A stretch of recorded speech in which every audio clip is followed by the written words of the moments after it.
Sugar City, Sugar City, Sugar City, Sugar City, Sugar City, Sugar City, Sugar City, Sugar City, Sugar City, Sugar City, Sugar City.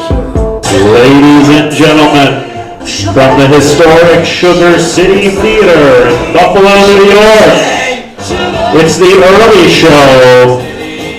Now it is my privilege to introduce to you world-famous show business legend, Colin Maccubbin.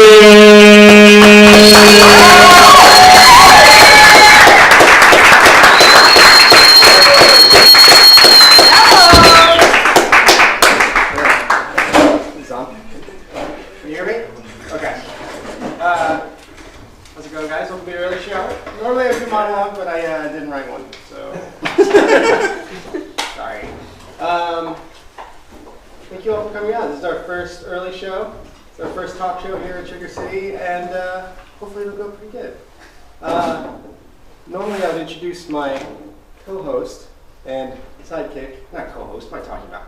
I'm done with it. My sidekick Curtis, but he's in Japan right now for some reason, so we have him here via satellite. Can we hook this up? Come on. Let's make this happen.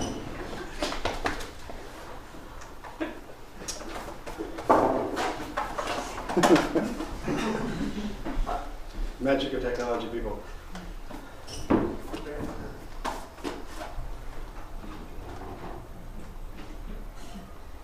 Happening? Is it happening? Try. Okay. Try. He's in Japan. It's taking a really long time. Okay. There it is. It's crack-a-lack. Can you hear me? Hello? Hey! What's going on, man? All right. How's Japan? You having a good time? Can you hear me? I can't hear you. You can hear you. Give the thumbs up. What's going on? Can somebody help me with this? I don't think we can hear Curtis. Producer. Yeah. What's going on with the machine? So, can you hear us?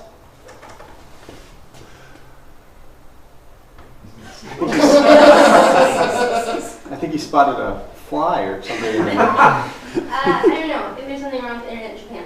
Okay, wait. Thank you. Thanks, Audrey. It's Amy. Amy? What? I thought, who am I thinking of? Okay, Amy. Hey, let me, where's my pen? Let me write that down. A-M-Y. Amy. It's A-I-M-E. What? M-E. Who's Amy with A-M-Y? Not me. No. Yeah, I think my mom is the actor. Who am I? Mom. Okay, thank God. I was kidding. At least I'm on top of something. All right. Well, I think we should just start out with our first act. This is, we're going to have a little bit of magic for you guys. A little bit of hocus pocus. Yeah. You like it, right? Yep. What's up? I guess you can hear it. So, we're about to bring her out and let's see. We're going to have a bit of magic for you. And our next act, her illusions are so amazing, they'll make you say, abracadam, brah. Who wrote that joke? That's a really bad joke. Whoever wrote that's fired. All right. Great Ireenie.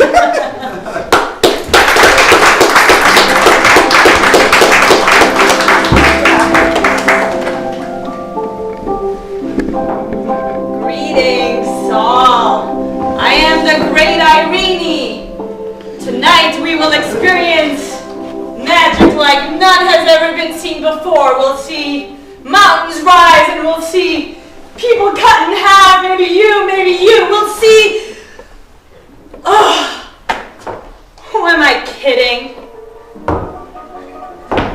Listen, guys, this might not be the right time for me to do this, but I have to do it sometime. That's right. My name is the Great Ireenie, and I'm a magician. I come from a long family of magicians. You know, Ireenie, Houdini, you know, it rhymes. My great-great-great-grandfather. My parents named me the Great Ireenie. Yes, that's on my birth certificate. I go by Irene in the common world, but it's my mom calls me the. So let's just say I had a tough upbringing. I'm a magician. I can do magic. I studied the Devil's Book. You know, I'm friends with Harry Potter. We went to the same school. It's not a big deal, but you know, no one ever asked me what I wanted to be. You know, what I wanted to grow up into. Yeah, I have magic genes, but like that's not who I am. What if I wanted to be a dentist? What if I wanted to be a mountain climber? No, I don't mean a person that teleports to the top of the mountain. I mean somebody who climbs it with their legs. I mean, my legs are jelly. I haven't exercised in 17 years. But anyway, I mean, and look, my mom packed my trunk, my magic trunk for me. Look what she put inside. A skull. You know what this skull is good for other than it's a candle so you can light it and like see things, but also it's good for contemplation. To be or not to be a magician, that is the real question. But you know, like I said, I am a magician by birthright, by my genes, by my family, but it's not what I want to be anymore. Like, yeah, you know, like I have a pet owl, and you know, I love the pet owl, but like what if I wanted a dog, you know? And like, yeah, like cards fly out of my hands every day, but you know what? This is 52 pickup in most people's minds, so like, I don't want anything to do with it. And like, what else is in here? Oh my God, my mom packed my grandma's picture in here. I don't know if you can see, it's a witch. It's very Rubik's cubes. Okay, that's the other prop. Yeah, we all know that these guys are magic, but guess what? What satisfaction do you think I get from doing like one of these and like one of these and like this, like, oh, colors, like who cares? About this thing, you know? I've done it a billion times. And like, you know, like sometimes I wanna just like cry about it, but like I tried not to. But then, and the reason I try not to is because suddenly, like, all these things come out of my body, and like, you know what? Guess what? Even in the magical world, the law of, you know, mass can't be destroyed or created. It still applies. So I just stole somebody's golden sheets. I mean, I'm probably gonna keep these. But that's not to say I feel bad about it. You know, gold's my color a little bit. Yeah, whatever. But anyway, like. And the worst thing about it, sometimes I can't help it. Sometimes I just have to do magic. I mean, like, right now, I'm gonna have to ask someone, because of my genes, I need somebody to volunteer. Please, can I have a volunteer while I go on my tirade about my family and my like the person that I am? Can I have a volunteer, a magical volunteer? Maybe anyone? Volunteer somebody. Please, madam.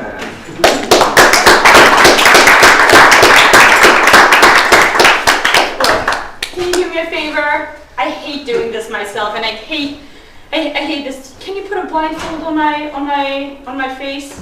Sure. Okay. Thank you. And after you do that, would you inspect these deck of cards? Do I know you? I don't think so. Yeah. I mean, look at this. I got a third eye. Don't worry, guys, though. I'm not cheating. I'm not cheating because it only looks into like my inner self and your inner self, but it doesn't actually like see anything. There's no cones or whatever in there. Not a scientist. Anyway, inspect this deck of cards, please. I don't even want to do this, you know. But if I don't, it's like, you know when you're hungry and you just gotta eat. It's like the same thing. It's like if you don't, you'll just like fall down and die at some point. So it's just like, I just want to be a dentist. But whatever. Anyway, are the cards shuffled, miss? Yeah. All right. Would you pick a card? Any card? Would you show it to your friends? They're not my friends because I'm the performer. You're the audience. We can never. This boundary can never be crossed unless you like come volunteer or whatever. Please, would you put it on top? Now, I'm going to shuffle this deck, and I'm going to kindly ask you, would you tell me to stop shuffling at some point? All right. All right, please do so. Okay. Anytime you want to tell me to stop. You can stop now, I think. All right. Da-da-da-da-da. If there's no music, I have to sing it. It's like in my jeans. Da-da-da-da.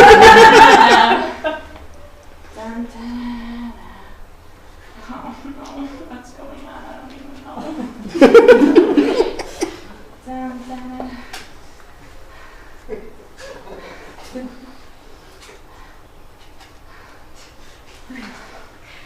Can I ask you a question? Is this your card? Holy bejesus.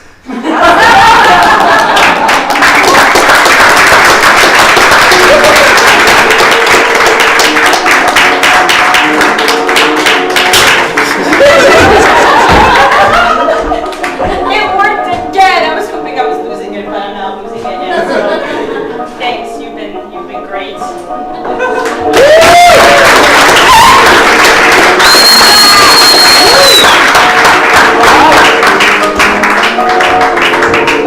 That was great. Great Ireenie. She needs more self-confidence. I don't know why she's so down on herself. But that was great. Yeah, you are. Yeah, Curtis like it.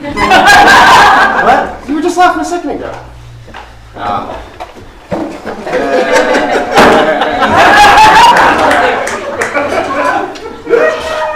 All right. So that was great, wasn't it? It's first act. I think this show's going on. I don't have any of this pad over here.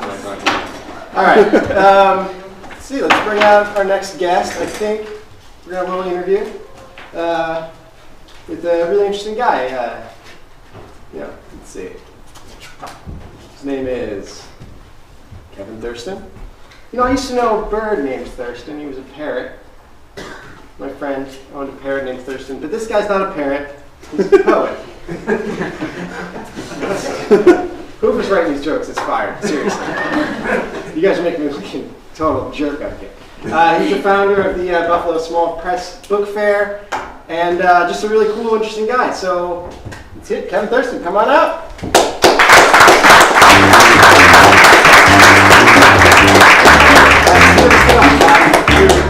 Sit down. That feels like. Sit down. No, sorry. Here some water. Promise it's water, probably. I don't know. That's delicious. All right, it's all yours. Drink up, buddy. Drink up. All right.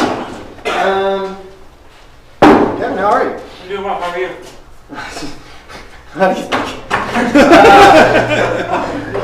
So was that a lie when I said you were a poet? You're actually a poet, right? The interesting part was a lie. Oh. Yeah, sure. Oh. Are you published or you just write it for fun? How does that work? I don't know how poetry works. It seems like one of those things that people only did in the 1700s or something. Wow. Am I wrong? Am I making this up? Do I exist only in a fantasy land of my own creation? Yes and no. Yeah, I've been published a little bit, Cool. and then I also haven't been. Fair enough. Is this true? This is a fact that I learned. That you just spent a bunch of time living in Korea, teaching in Korea? Yeah, I was in Korea from 2008 to 2012. Oh, okay. It's prime Gangnam Style time, right? Yeah, it was. It just kind of peaked and started to slow down there, and I moved back just in time for it to take off here. Oh, it's So I had to spend about 18 months listening to that song. Sweet. What brought you out there in the first place? Just to do it? Divorce. Oh, okay.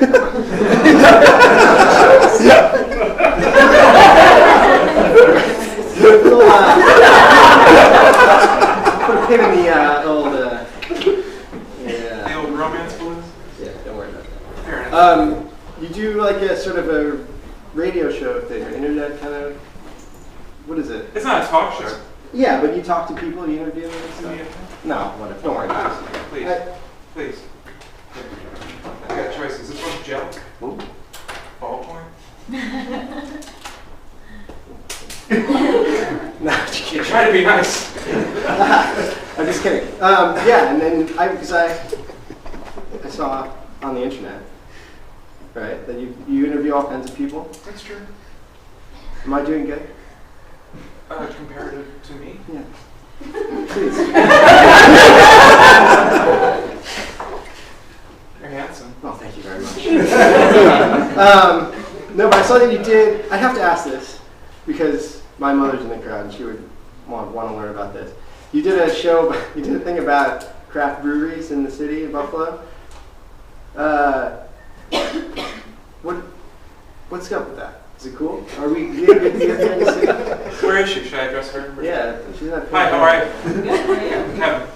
Nice to meet you. My pleasure. Do you write poems about beer? No. Please don't break. You know you can use that microphone you're sitting on if you'd like to. Yeah, okay. Oh, it's not on. Okay. Yeah. Who's running the show? Amy with a Y? Yeah, I think that's Yeah, we do have craft beer in the city of Buffalo. Do you have anything interesting about that at all? No.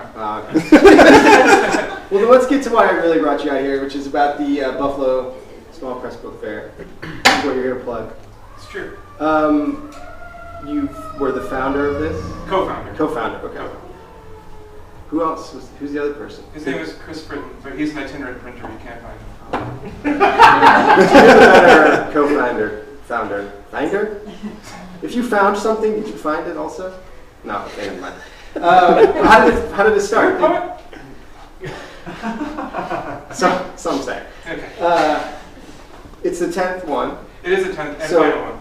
Really? Yep. Why? 10's a good round number to end on. No, I agree. And Chris and I are getting any younger. We decided, 27 to 37 is a good time to do this kind of thing. We might end this after one, so. So far, it's, But how did it all? At least 3. How did it begin? Where did the genesis of the idea to start it come from? Chris and I were both involved in small presses and stuff like that. We actually first met Amy like 1,000 years ago when she was Who's living. that? She's a producer, I think. I think I know her. She was doing shows in her attic, and we even met her way back then. And so I've always kind of been involved in this little community of people making books and weird stuff that are both like. And so we decided, why not have one of these fairs? And it was surprisingly easy to do. Oh, awesome. Yeah. That's great. Well, I'm glad, where can people, when and where is the Small Press Fair? When can they? Sure. Which camera should I talk to? Either way, doesn't matter. Talk to the crowd. It's April 9th and 10th at the LA's Manuscript Museum on Porter near Kleinham's. So I think on the 9th it's 12 to 6, and then on Sunday the 10th it's 11 to 5. Awesome. All right. Well, I don't know. Is there anything you want to ask me? That's great. Yeah. Okay. No, that's awesome. Everyone should go out. It's the last one, and I think it'll be a real hoot. Well, thank you for having me. Sir. Yeah, thank you. Thanks. You're great. And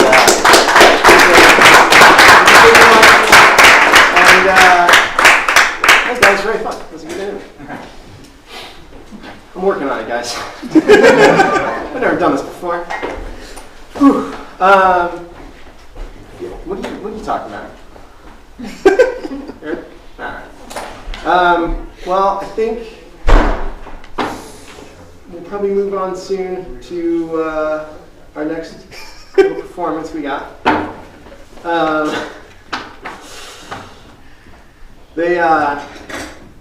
This is going to be an act of amazing physical prowess and bending. I don't know. It's this is Ben and Emily from the Acro Yoga Buffalo, and they're so amazing. They'll say abracadabra. I think we went for the same joke.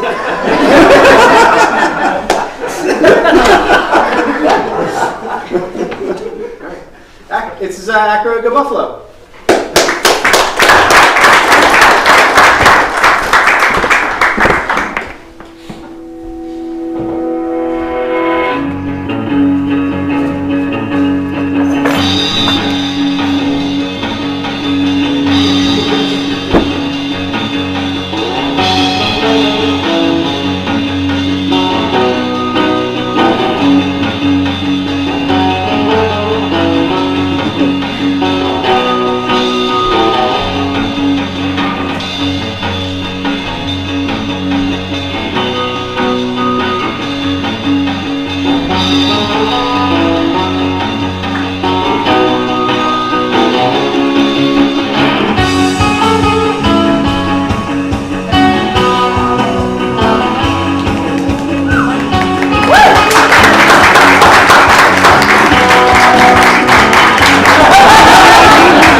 I don't know how you do it. Oh, thank you very much. So, I just want to talk to you guys a little bit about what you do. We do that. Oh, yeah. So, Every week, you can come join us at your leisure. really? So that, honestly? Yeah. Oh, okay. So, yeah, guys, go do that bendy, twisty, lift each other up stuff. So, I just wanted to know, did you invent the word acro yoga? No, we stole it. Oh, okay, cool. I'm into that. No, there's a. I stole this whole format, so. And it's amazing. Oh, thank you very much. There's a national community Oh. of acro yogis. Oh. So, That's you what you know, call we're yourself? here. We're in a lot of cities. Awesome.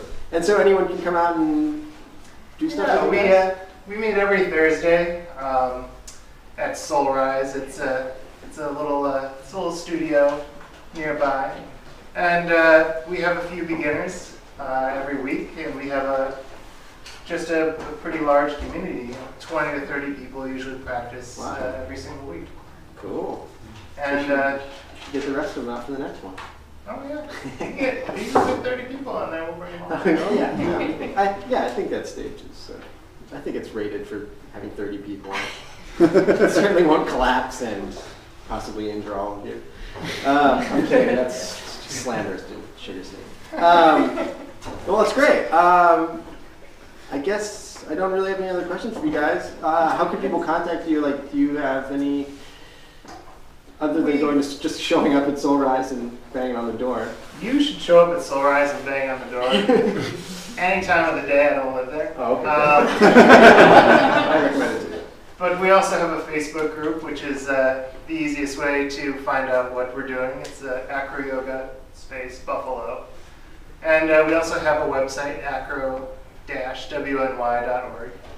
And we're asking some questions afterwards, you know. Cool.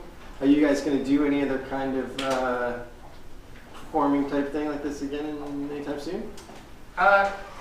We don't have another performance scheduled in Buffalo right now. All right, you guys just saw an exclusive this month. Well, it's good. Yeah, go to the Facebook group, check out Acro Yoga Buffalo, and maybe go, I don't know, do some really stuff that I don't think I could do by myself, let alone with another person. That's great. You could totally do it. I'm sitting at this, taking all of my willpower just without falling over. Also, I believe in you. Thank you.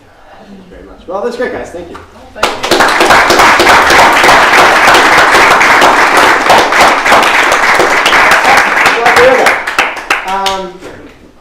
All right.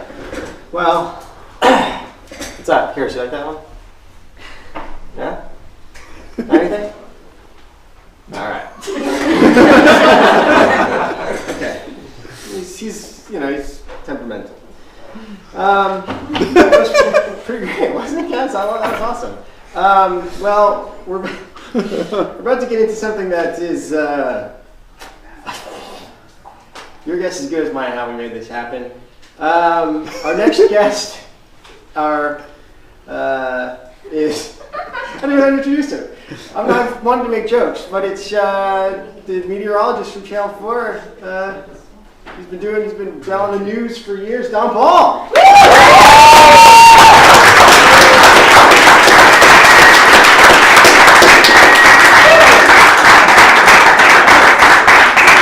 You want some more? Good evening. Sure. I know it's water because of the nature of this venue. Oh, yes. The cooler we have at Channel 4 out in the hallway just looks like water. All right. By the way, I'd like to see him move me around like that. He'd be the first practicing yogi to wear a truss. I'm not swinging, man. I was going to make a joke. I realized I got my work cut out for me now. I was going to say, my first question is, why are you here? Did you lose a bet? Or are you being extorted and forced to do this for some reason? But, no, obviously. It had something to do with my wife's daughter Yes. and her vague connection here. Yeah. Our tentacles stretch Yeah. far and wide. You know, We got a lot of fingers and a lot of pies. that why am I here question, only a few of the elderly here can remember when H. Ross Perot ran against George Herbert Walker Bush and Bill Clinton, and his vice presidential candidate was a retired naval admiral. Well, that's the only kind of admiral there is. And his very first speech, he said to the nation, "Why am I here?" Not a great way to open. So, that's great. I guess the first thing, this is something that I had sort of a theory about until I actually kind of experienced, which is everyone that we told about you being on the show was like, "Really? Tom Paul's gonna be on the show? That's crazy. That's amazing. I'm definitely going to go." And I see only some of them showed up. But It's just like with our ratings. I guess I want to know, it seems that around the country and the local weatherman seems to be a beloved figure. Why do you think that is? Do you think they get people with that personality, or do you think people just... Some of it's personality, and since newscasts tend to favor negative things going on, we get to come out and occasionally be silly. Yeah, but I mean, you talk about weather in Buffalo, so, you remind us we live in this frozen hellscape. Yeah, but I make it palatable.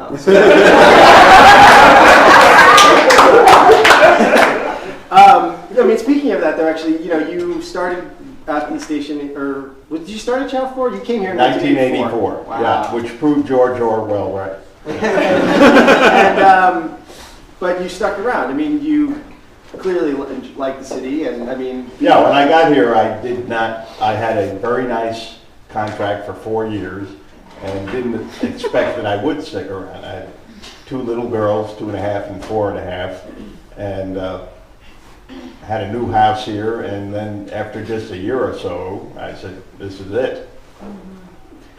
Sounds good. And actually, you're from Jersey City, New Jersey. Yeah, I lived in New Jersey for about 8 years. I was born in a log cabin in Jersey City. All right. Yeah. And this is an old joke I made up eons ago. I'm the only person from Hudson County you'll ever meet who has never been indicted by a federal grand jury. In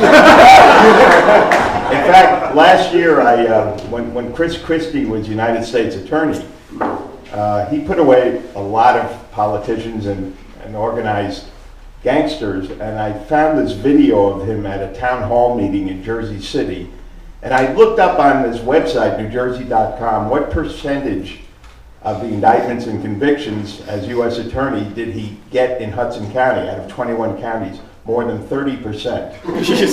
And he said to the audience there, "What is wrong with you people? Why do you keep voting for these guys?" You went to Rutgers, right? Yes. Right. What years were you there? My dad went to Rutgers. Well, since it's already out, your dad went to Rutgers? Yeah. What year? Class of He's an old 69. man. Class of 69. Same year. Wow. Don Paul, see, tentacles, I'm telling you. Since the beginning, before I was born. Destiny. All right, you guys can go talk about all that, I don't know. Amazing sports. Smoking reefer and... I was in ROTC, so I only smoked a little.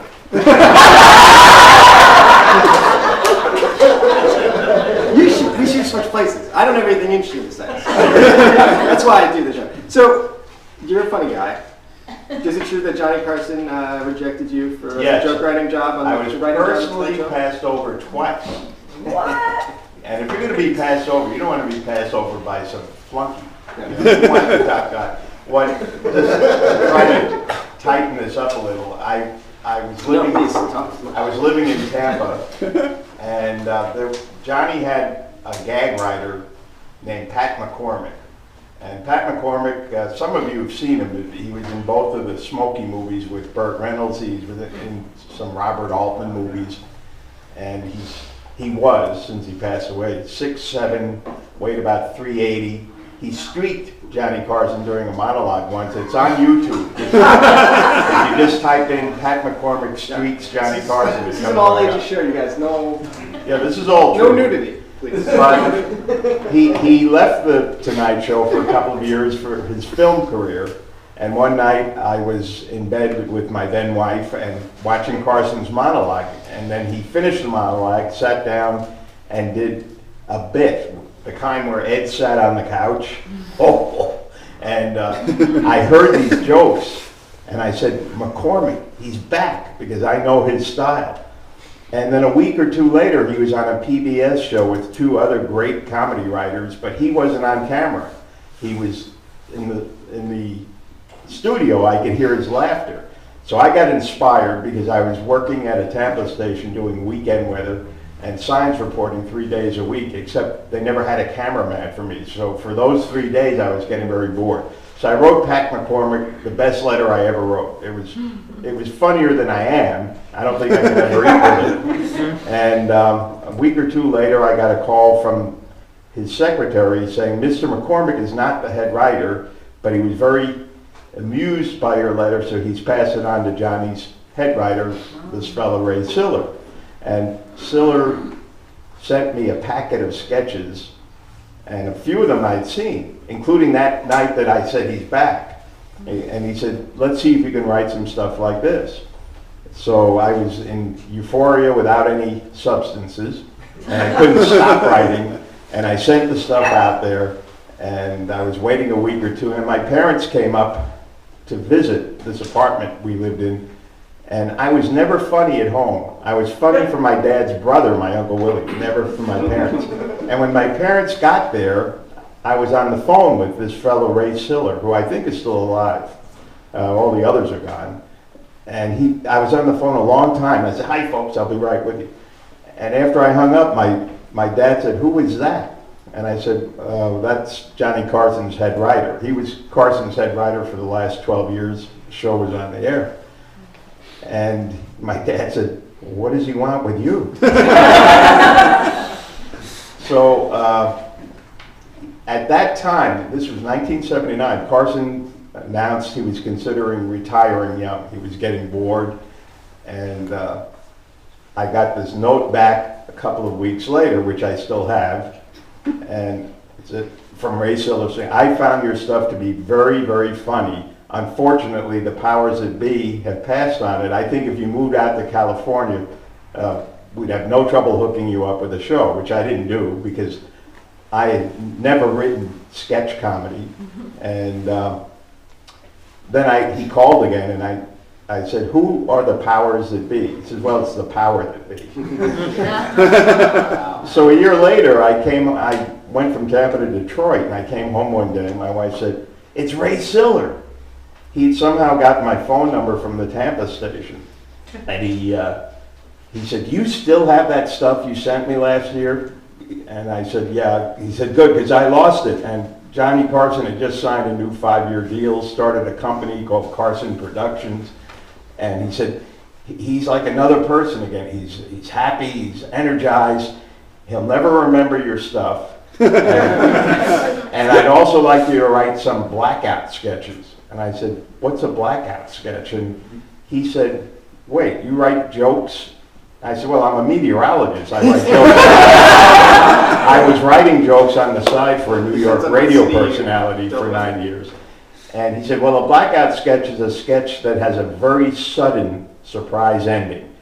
And he said, I can send you a couple. And I said, no, I think I know what you mean. So I wrote those and sent it. And he called me a couple of weeks later and said, unfortunately, he remembered your stuff. And I guess it's a really nice compliment. He said, he sounds like a poor man's Pat McCormick, and we already have Pat McCormick. And then he was very confused about the meteorologist thing, which is interesting because Matt Groening, who developed The Simpsons, he has writers from every background. He's had mathematicians. He doesn't care what your background is as long as you know how to write for Homer and the rest of the crew. And Carson, I don't think Carson had a problem with the meteorologist thing, but it's probably the best thing that ever happened to me because I stuck with what I knew. And I would have been way too much awe to be funny around Johnny Carson. I mean, You don't have a problem being So funny around me. Yeah. So, I still have all this stuff because I'm cleaning out my office. fantastic. And my wife Deb had to find it in the crawl space in our basement. It's all mildewy now. Oh, no. Doesn't smell good, but it's still funny. Well, speaking of you as a meteorologist, you just did your last full day yesterday? Yeah, I had to fill in this week. I'm retiring on March 23rd, and they had taken me off the 11th and the 6th. But this last week, because my replacement, Todd Santos, was on vacation, I had to do all the shows again, which I did for decades. And now it seemed like more work. But so what are your future plans? Are you going to start a podcast? I don't know. I don't think I want to be fully retired because I'm still mentally a child. I don't think it's that healthy to just stop working. Oh, the first few weeks will be really nice, but I think if you sit around on the computer and wander over to the library and don't do something constructive, you can start to get old fast. Yeah, that's all I do. So. Yeah. Oh yeah, that's why I'm going great. Well, at least you still have all your hair. Of course, when I was your age, I had all my hair too. It's like looking into a future mirror. I don't know. I guess one of the last things I want to ask you about is you seem to have you talked about. Well, you just mentioned that you have the mind of a child, which maybe relates to this in the sense that it's sort of a thing that's associated with younger people, but you seem to be fairly active in Twitter and social media and stuff. You seem to have adapted to that pretty well. Yeah, the Twitter to a limited extent because I still don't understand the right way to use it. But Facebook, I have a station page, and that has to be serious. Yeah. And that's going to be gone in 8 days. But my page, I may have a Ren and Stimpy clip on it. You'll bring any of your jokes or kind of funny things to the social media now that you have that free time? To kind of... Well, I'll come up with something. Cool. Well, follow Don Paul and maybe you'll get some pearls. I don't know. All right. Well, I wanted to finish up with one last thing. I'm going to do some rapid fire. Don Paul questions. You ready? This is like working with postals. Well, that's all right. Okay. Number one. Are there weather groupies? Like women who are attracted to weathermen specifically, who try to get... Ask my wife. Okay, next question. Number two. How many times have you heard the joke, hey, when are we getting some of that global warming up here? All that, but there are jokes I hear way ahead of that. Really? I wish I had a job where I could be wrong 80% of the time. And then non-jokes, like when I was divorced daddy and I take my girls to a movie in the Galleria Mall, all people would come up, did you order this? And the kids would say, Dad, can't they think of anything better? I said, well, not everyone thinks a whole lot, they just happen to see you. And we'd be out in the parking lot, and it still happens. How's the weather?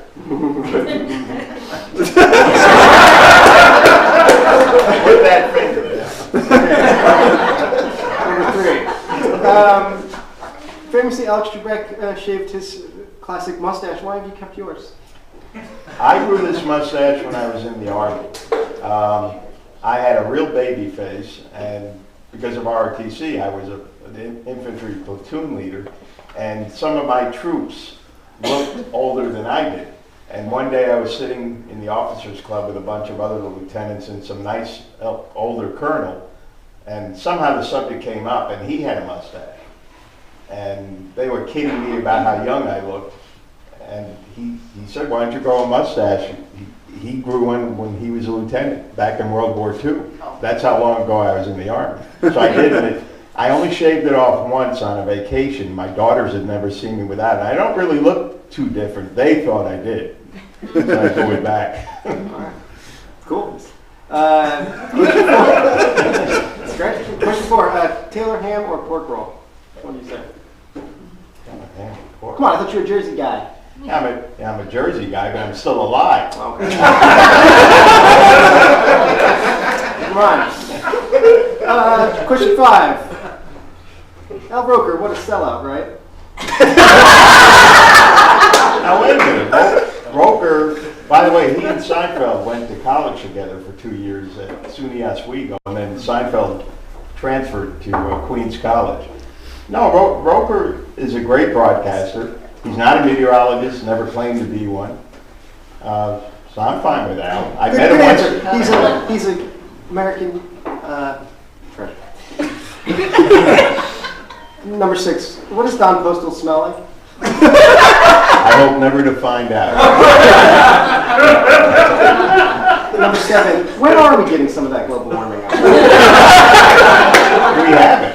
I mean, it's in the background all the time. There's no way to measure where it is, where it ends and weather begins, but it's in the background. Okay. You.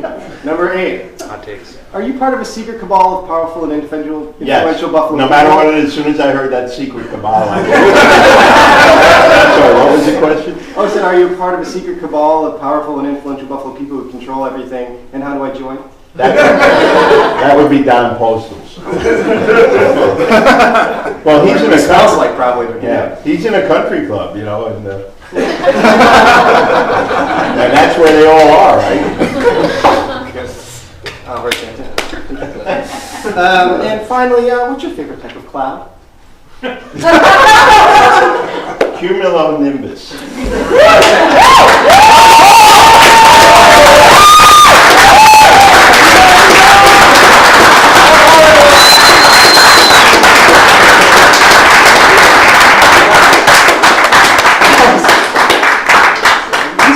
How great was that Johnny Carson story? Did you know that our local weatherman was almost a regular Tonight Show? But, all right.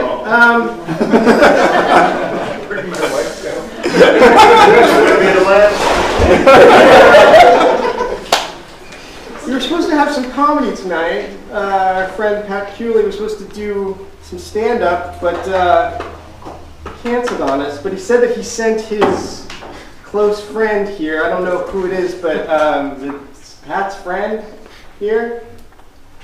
Yeah. Pat's friend. Hey. What's up? What's happening? Hey. You look familiar. Yeah. Martin Shkreli. Oh. Hey. Hi, Martin. How are you? I'm doing great. Yeah, Pat sent me. Me and him go way back. Okay. From Brooklyn, New York. I'm an entrepreneur.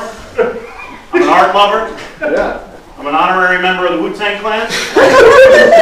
And I'm CEO of a company called Touring Pharmaceuticals. I don't know if you're familiar with some of the work we do. I am familiar. You piss a lot of people off because you jacked up that AIDS drug. Look, I'm thankful to be able to come on the show, talk about some of the stuff that we've been going through. It's been a hard year, okay? Yes, there's a certain one of our drugs that happens to save lives. We made a choice to raise the price from $13.50 a pill to $750 a pill. And we've gotten some blowback about that in the media, on the internet. I don't know what the kids are doing these days, but I think it's great. Snapchat. Look, I've been through the ringer this year, okay? I've been vilified. It's not fun. I'm not having a fun year. I've been called a monster. I've been called the worst person in the world. On CNN, Don Lemon, he said I was lower than the filth underneath Kid Rock's least frequently used toilet. That's pretty good. Which, I think is totally inappropriate for a journalist to say in the course of a news story. But B, okay, that's unfair to my friend Kid Rock, okay? We're very close friends. I've been over his house numerous times. His toilets are pristine. You could eat off those. You see this? I sent one text message. I could be eating breakfast at a Kid Rock's toilet tomorrow morning. Your buddy, Don Lemon, needs to do his research, because he doesn't know me, he doesn't know Kid Rock, and he doesn't know toilets. Okay? Billy Lemon, as far as I'm concerned, is his reporting abilities need to go back to the, reporting dealership, because... All right, yeah, fine, calm down. Look, I know you feel like you're under attack, but you got a lot of people pissed off. This is some shady business. I'm sorry. Look, I get worked up. I get defensive about it. It's not easy for me to go. Look, I'm a CEO. Okay, it's my job to maximize profits for my shareholders. Okay, I have shareholders I have to report to. You have shareholders you have to report to. Everyone here has shareholders they have to report to. Okay, that's just how it is. Okay, I minimize risk. I maximize profits. Okay, do I wish everything could be for free? Sure I do, okay, but it can't. That's in the Bible, okay? Yeah.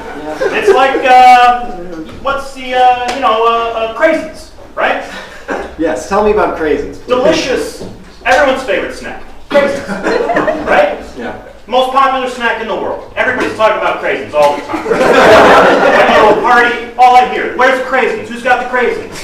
Who's sober? They can go make a craisins run for it. We're all proud of craisins. Yeah. People are eating them for a snack. They put them on their salads. Something I like to do is I like to put them on my cereal in the morning. The one you eat out of Kid Rock's toilet? No, out of a nice bowl, okay? People like Raisin Bran. I'm eating Craisin Bran over here. Right? That's what's going on in the Shkreli breakfast nook, okay? Everybody needs craisins, okay? Right. But do we hate the craisin conglomerate for charging for craisins? No, because we understand they need to recoup their investments. Mm-hmm. This drug is the same thing as craisins.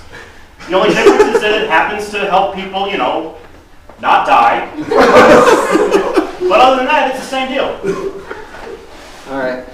At the end of the night, when you go home and tuck yourself into bed, and you reach to your bedside table of craisins for a snack, think about what I said, and I think you might see things my way. I think the problem is... Curtis, you like this guy?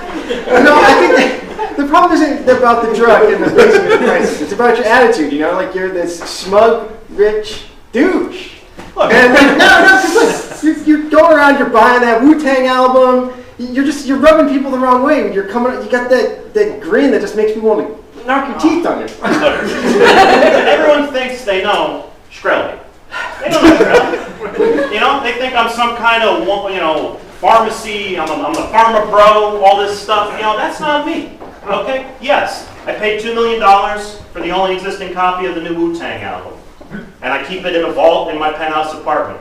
People hear that and they want to spin it like I'm some jerk that's taking money out of dying patients' pockets to spend on stupid stuff. That's not how it is. Okay?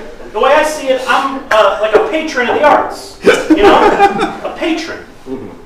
All through history, artists have needed wealthy patrons to help them out. Da Vinci, Shakespeare, other guys like that. They needed a wealthy patron to help them make their masterpieces. Right. Like this place. You guys obviously don't have a wealthy patron. And look at this place. Look where you are, okay? Art has been devalued in our time. I'm trying to raise the value of art. Okay. I raise values. That's what I do. It all comes under the same umbrella. I raise the value of some drugs. I raise the value of craisins. I raise the value of art. Same thing. This Wu-Tang album, I do stuff like that all the time. It's not the only time I've reached into my pocket to support, a one-of-a-kind piece of art. But, what else have you commissioned? Oh, tons of stuff. I always have some here. Here we go. You see this? This is a manuscript, okay? This is typed, okay? This is not even a digital copy of this, okay? I paid $3.7 million to J.K. Rowling to write this for me. This is a new Harry Potter book. That only I have read. Can I get on that? I'll give you a... Are you serious? It's about Harry Potter and me are friends. I'm a jet ski racer, and he does magic spells to help me win my jet ski races. It's incredible.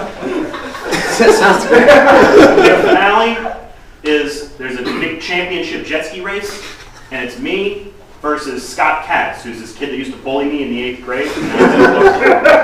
And right when Scott's about to win the race, Harry Potter does a magic spell that makes his jet ski explode, and he gets impaled on a swordfish the race. It's called Harry Potter and the Wizard of the Water.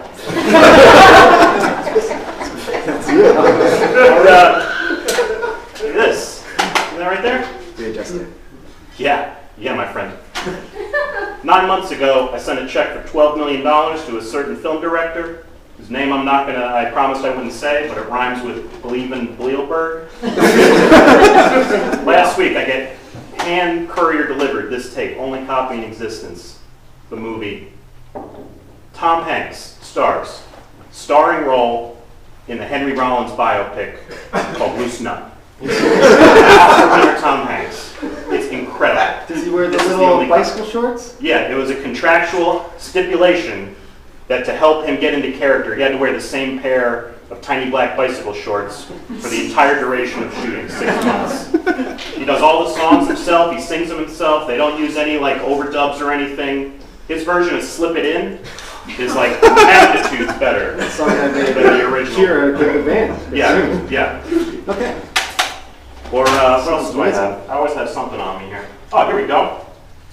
It's a roll of film. Negatives, only copy. How do I put it? You know who Richard Kern is? He's a photographer. Yeah. And you know what he's famous for? He takes really sleazy, dirty photos. Yeah. Do you know who Mike Huckabee is? He's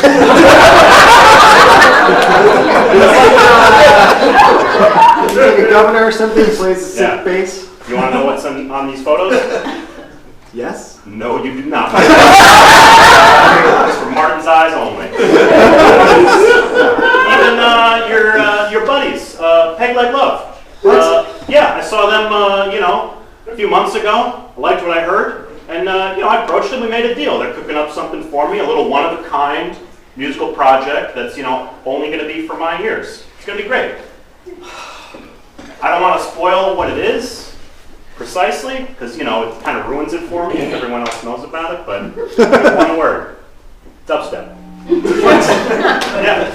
But they're like an amazing rock band. You're going to make them play dubstep? That sounds awful. Look, I saw potential that was not being exploited, so I used the invisible hand of the market to get what I want out of them.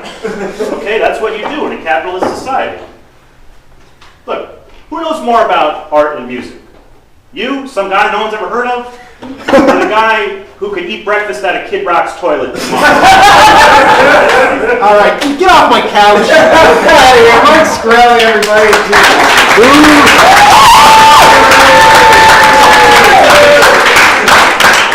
Nobody cares about this. All right, well, I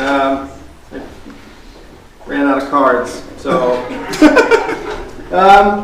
we're almost done. I think that's basically going to be it, except for the band, which you guys should all stay around and watch play. But yeah, I didn't write an ending to the show.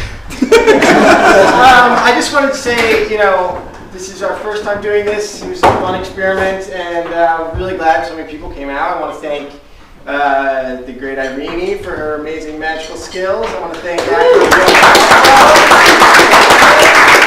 Kevin Thurston, who's great.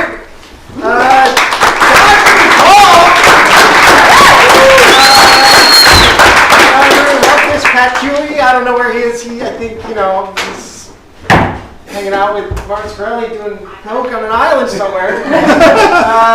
And Amy Bouye helped produce this whole thing.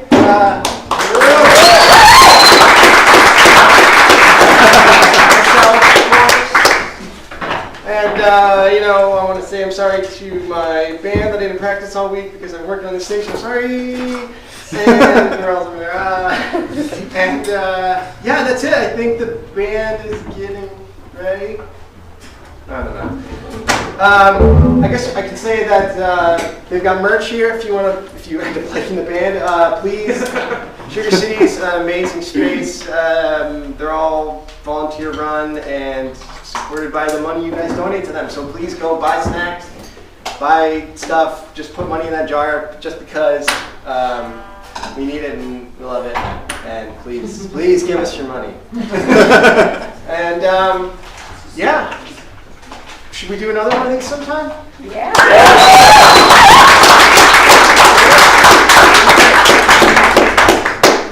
Yeah, he's kind of into it. Okay. What's going on here? Is the band ready to go?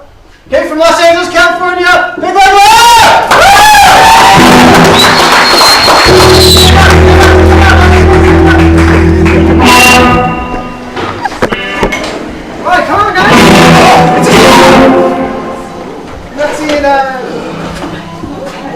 Hello, everybody. Great to be amongst you Buffalo citizens and our fellow Americans.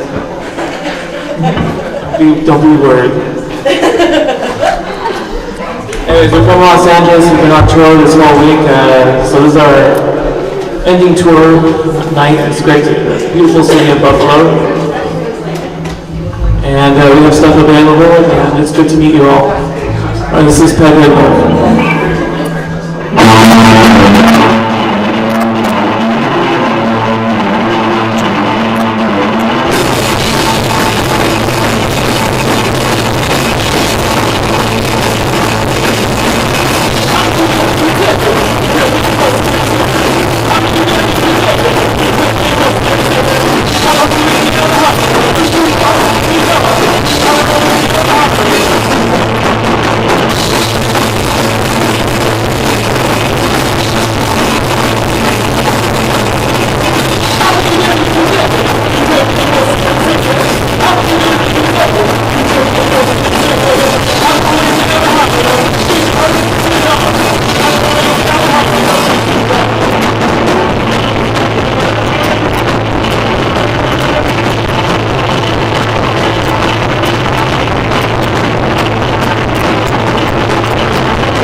Thank you.